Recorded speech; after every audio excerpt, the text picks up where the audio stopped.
بالله من الشيطان الرجيم. بسم الله الرحمن الرحيم. ولن تستطيعوا أن تعدلوا بين النساء ولو حرصتم فلا تميلوا كل الميل فتذروها كالمعلقة وإن تصلحوا وتتقوا فإن الله كان غفورا رحيما وإن يتفرقا يغن الله كلا من سعته وكان الله واسعا حكيما.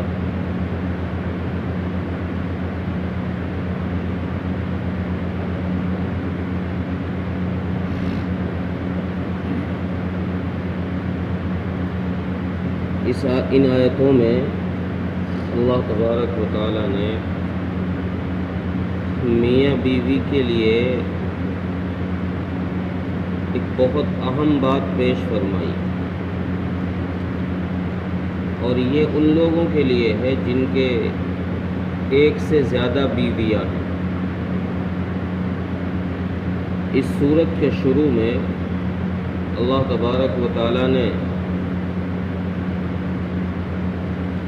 کئی نکاح،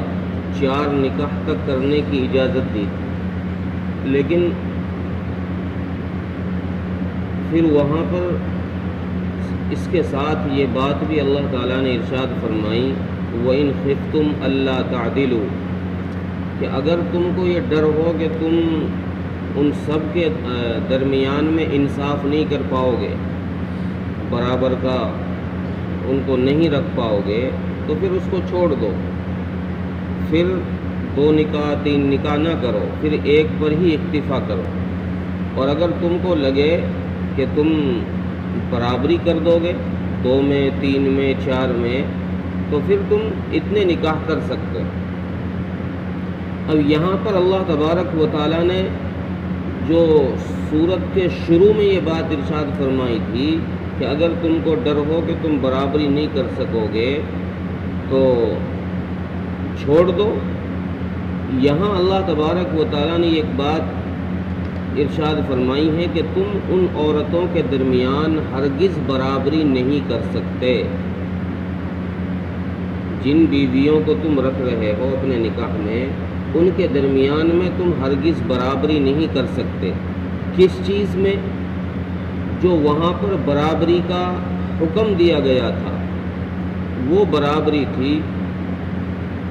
ان کے خرچے میں، ان کی سباشی میں، ان کے مکان میں، رہنے سہنے میں،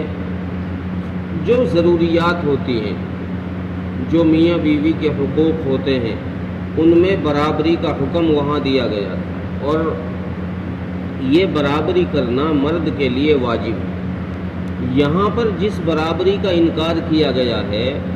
وہ برابری دل کا میلان ہے، کہ تم دل کے میلان کو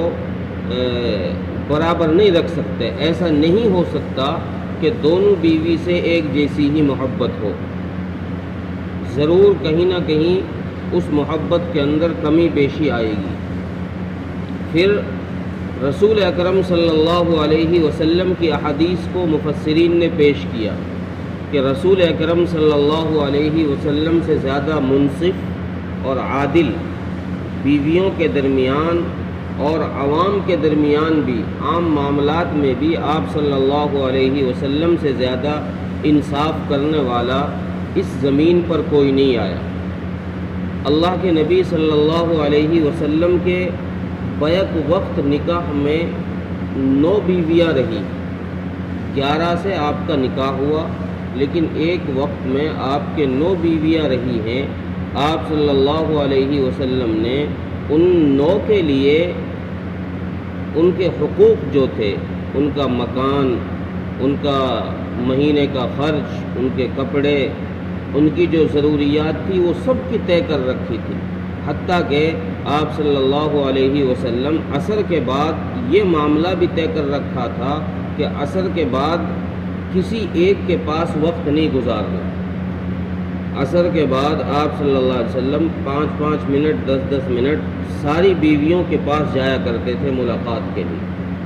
بات چیت کرنے کے لیے۔ اتنا انصاف کا معاملہ کر رکھا تھا، لیکن حدیث میں ہے کہ رسول اکرم صلی اللہ علیہ وسلم پھر بھی اللہ تبارک و تعالیٰ سے یہ دعا فرمایا کرتے تھے کہ اللہ جن معاملات میں میرا اختیار ہے، جو معاملات میرے اختیار میں ہیں، میرے قبضے میں ہیں، ان میں تو میں نے انصاف کر دیا،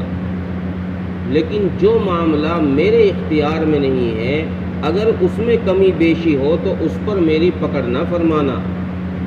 اس پر میری پکڑ نہ فرمانا۔ جو اختیار میں نہیں ہے کس کے بارے میں فرما رہے ہیں؟ تو آپ مفسرین نے لکھا ہے کہ آپ صلی اللہ علیہ وسلم فرما رہے ہیں کہ دل میرے اختیار میں نہیں، دل میں محبت کا ڈالنا، محبت پیدا کرنا، محبت کا کم کرنا یا زیادہ کرنا، یہ میرے اختیار میں نہیں ہے، یہ اللہ کے اختیار میں ہے۔ تو اس سے آپ صلی اللہ علیہ وسلم اللہ سے معافی مانگتے تھے کہ اللہ دل میرے اختیار میں نہیں ہے، اس دل میں محبت تیری طرف سے ڈلتی ہے، اگر تو نے کسی ایک کی محبت زیادہ کر دی ہے تو اور ایک کی کم ہے تو اس پر میری پکڑ نہ فرمانا، اس لیے کہ آپ صلی اللہ علیہ وسلم کو حضرت عائشہ رضی اللہ عنہا سے سب سے زیادہ محبت، اور اس پر پھر آپ صلی اللہ علیہ وسلم یہی جواب دیا کرتے تھے کہ بھائی یہ دل ہے، یہ اس دل پر میرا اختیار نہیں ہے، اس میں یہ محبت اللہ نے ڈالی ہے، اب اس میں میرا بس نہیں ہے، میں تو جن معاملات میں خود مکلف ہوں جو میرے اختیار میں ہیں ان میں میں چاہتا ہوں کہ انصاف کا معاملہ کروں، کیونکہ اگر ان میں بھی انصاف نہیں ہوگا، نان و نفقہ کسی کا نہیں دیا گیا، برابر خرچہ نہیں دیا گیا، برابر کا وقت نہیں دیا گیا، یا مکان برابر کا نہیں دیا گیا، تو ان معاملات میں پھر شوہر کی پکڑ ہے، اور حدیث میں بڑی سخت بات ارشاد فرمائی ہے کہ جن معاملات میں شوہر با اختیار ہے، جن میں اسے اختیار ہے اور وہ انصاف کر سکتا ہے، پھر انصاف نہیں کرتا، اللہ قیامت کے دن ایسے شخص کو اس طرح لے کر آئیں گے کہ اس کا جسم کا ایک حصہ صحیح ہوگا اور دوسرا حصہ ٹیڑھا ہو، ایک سائیڈ اس کی، جیسے اپاہج لوگ ہوتے ہیں جن کو فالش ہو جاتا ہے کہ ان کا ایک سائیڈ ٹیڑھا ہو جاتا ہے اور ایک سائیڈ صحیح ہوتا ہے۔ اللہ کے نبی نے فرمایا کہ جو جان بوجھ کر حق تلفی کرے ان حقوق کے اندر جن حقوق میں اسے اختیار ہے، تو ایسے شخص کو اللہ تبارک و تعالیٰ ایک طرف سے ٹیڑھا کر کر قیامت کے دن لے کر آئے۔ تو اس لیے اس آیت میں جو حکم دیا جا رہا ہے وہ دل کا میلان ہے، دل کے میلان کے بارے میں اللہ فرما رہے ہیں کہ تم اس میں ہرگز برابری نہیں کر سکتے، اگرچہ تم حریص ہو، تم چاہتے ہو کہ بھائی میں اس میں برابری کر دوں، دونوں بیویوں سے یا 3 سے یا 4 سے برابر کی محبت کروں، تم اس میں ہرگز برابری نہیں کر سکتے، لیکن ایسا بھی نہیں کرنا کہ بھئی چلو محبت تھوڑی بہت کم بڑھتی ہو رہی ہے، کم زیادہ ہو رہی ہے، لیکن ایسا بھی نہیں کرنا کہ جس سے تم محبت ہو رہی ہے اب تم سارا ہی وقت اسے دینا شروع کر دو اور دوسری بیوی کو لٹکا ہوا چھوڑ دو کہ وہ نہ تو سہاگن ہی رہے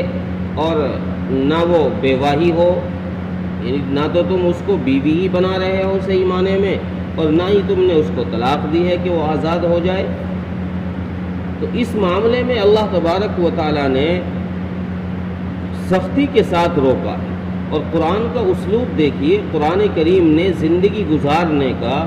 جو انداز بتایا ہے، جس انصاف کے ساتھ قرآن زندگی گزروانا چاہتا ہے، اگر واقعی اس انصاف کے ساتھ، اس طرز کے ساتھ زندگی گزرنے لگ جائے تو دنیا سے جھگڑا نام کی چیز ہی ختم ہو جائے، فساد نام کی چیز ہی ختم ہو جائے، دنیا میں کہیں نام کے لیے بھی فساد نہیں رہے۔ اگر قرآن کے اسلوب کے ساتھ زندگی گزاری جائے گی، یہ دنگے فساد جھگڑے جتنے ہو رہے ہیں یہ اس وجہ سے ہو رہے ہیں کہ ہم نے قرآن کو اپنا رہبر نہیں سمجھا، ہم نے قرآن کے حکم کے مطابق، قرآن کے اشاروں کے مطابق ہم نے اپنی زندگی نہیں گزاری، اس لیے معاملہ حد سے بڑھ گیا ہے اور معاملہ بگڑ چکا ہے۔ اگلی آیت میں پھر اللہ تبارک و تعالیٰ نے اگلا حکم یہ دیا کہ بھئی اگر کسی وجہ سے میاں بیوی میں نئی بات ہو رہی ہے،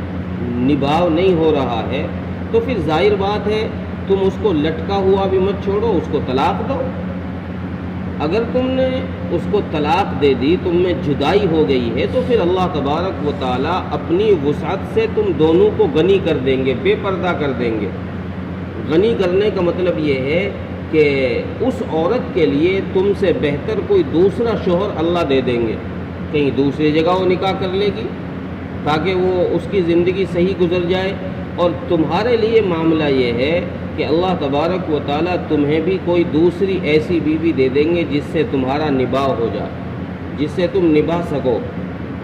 جس کے ساتھ تم زندگی گزار سکو۔ تو اگر ایسا معاملہ ہو جائے تو پھر آپس میں جدائی اختیار کر لی جائے، اور اس جدائی کے بعد پھر اللہ کے حوالے معاملہ کر دیا جائے۔ اللہ تبارک و تعالیٰ پھر جو بہتر ہوگا وہی کریں گے، چونکہ اللہ کی وسعت بڑی وسعت والے ہیں اللہ، اور حکمت والے بھی ہیں، حکیم بھی ہیں۔ اللہ کو پتہ ہے کہ کون سے بندے کے لیے کون سی دوا صحیح رہے گی۔ حکیم جو ہوتا ہے، مریض جب اس کے پاس جاتا ہے تو مریض کے لیے وہ دوائیں الگ الگ تجویز کرتا ہے کہ یہ مرض، اس مریض کے لیے یہ دوا صحیح رہے گی، اس کے لیے یہ صحیح رہے گی۔ تو اللہ تبارک و تعالیٰ بھی چونکہ حکیم ہے، اس لیے اللہ بھی فرماتے ہیں کہ میں بھی ہر ایک بندے کے لیے الگ الگ مزاج کی عورتیں تجویز کرتا ہوں، کہ کسی کا مزاج کچھ ہے، کسی کا مزاج کچھ ہے، تو میں اکثر ان کے لیے موافقت کی بیویاں تلاش کرتا ہوں کہ اس کا مزاج اس سے مل جائے گا، اس لیے اس کے نکاح میں یہ دے دوں۔ بہت کم ایسا ہوتا ہے کہ جب کسی وجہ سے میاں بیویوں میں آپس میں نااتفاقی ہو جاتی ہے اور طلاق تک نوبت آتی ہے، ورنہ اکثر میاں بیویاں وہ ہوتے ہیں جن میں طلاق کی نوبت نہیں آتی، اور ان کی ساری زندگی اسی نکاح کے ساتھ گزر جاتی۔ ترجمہ دیکھ، وَلَن تَسْتَطِيعُوا أَن تَعْدِلُوا بَيْنَ النِّسَاءِ وَلَوْ حَرَصْتُمْ، اور تم ہرگز عورتوں کے درمیان انصاف نہیں کر سکو گے۔ فَلَا تَمِيلُوا كُلَّ الْمَيْلِ فَتَذَرُوهَا كَالْمُعَلَّقَةِ، لیکن ایسا بھی نہ کرو، ایسا بھی نہ کرنا کہ تم ایک ہی کی طرف مائل ہو جاؤ، ایک ہی کی طرف دھیان دینے لگو اور دوسری کو لٹکا ہوا چھوڑ دو۔ کالمعلقہ، جیسے کوئی لٹکی ہوئی چیز ہوتی ہے، وہ نہ اوپر کو جا رہی ہے نہ نیچے کو آ رہی ہے، وہیں پہ بیچ میں لٹکی ہوئی ہے، تو تم دوسری بیوی کو اس طرح نہ چھوڑو۔ وَإِن تُصْلِحُوا وَتَتَّقُوا، اور اگر تم آپس میں صلح کر لو یا پرہیزگاری اختیار کرو، فَإِنَّ اللَّهَ كَانَ غَفُورًا رَحِيمًا، تو بے شک اللہ تبارک و تعالیٰ بخشنے والے نہایت مہربان ہیں۔